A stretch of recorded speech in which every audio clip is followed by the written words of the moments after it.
महाभारतात रचलेल्या चक्रव्यूहाची तुलना करून लोकसभेतील विरोधी पक्षनेते राहुल गांधी यांनी सोमवारी केंद्र सरकारवर हल्लाबोल केला। त्यावर अभिनेत्री खासदार कंगना रानौत यांनी प्रत्युत्तर दिलं आहे।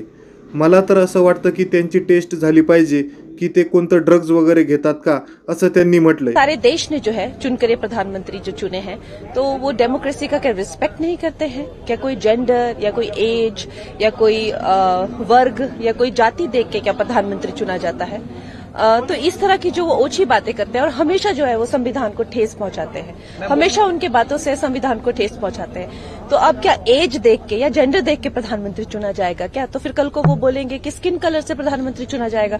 तो उनको क्या, उनको रिस्पेक्ट नहीं है लोकतंत्र की। कल भी उन्होंने वहां पे एक कॉमेडी शो किया, अगर आप देखें कोई उनमें कोई गरिमा नहीं है। कल वहां जाके वो कह रहे थे कि हम जो है हम शिव जी की बारात हैं और ये जो है चक्रव्यूह है। तो आप, मुझे तो लगता है कि उनका टेस्ट होना चाहिए क्या को किसी ड्रग का कंजम्पशन करते हैं। वो जिस हालत में वो पार्लियामेंट में पहुंचकर जिस तरह की वो बदहवास बातें करते हैं, मैं निश्चय ही मैं नई सांसद हूं, लेकिन मैं कल देखकर एकदम मैं शॉक्ड हो गई। अर्थसंकल्पावरील चर्चेदरम्यान केलेल्या भाषणात राहुल गांधी यांनी शेतकरी वर्ग, तरुण वर्ग, महिला कामगार, लघु उद्योजक, दलित, आदिवासी, ओबीसींची तुलना अभिमन्यूशी केली।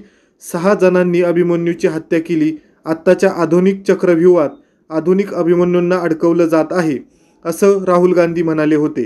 पंतप्रधान नरेंद्र मोदी, अमित शहा, सरसंघचालक मोहन भागवत, राष्ट्रीय सुरक्षा सल्लागार अजित डोभाल, उद्योगपती मुकेश अंबानी आणि गौतम अदानी या 6 जणांनी हा आधुनिक चक्रव्यूह रचल्याचा आरोप राहुल गांधी यांनी केला होता। या लोकसभेतच इंडिया आघाडीचा हमीभाव कायदा आणि जात गणना संमत करेल असा विश्वास व्यक्त करताना मध्यमवर्गही भाजपपासून दूर जात असल्याचा दावा राहुल गांधी यांनी यावेळी केला।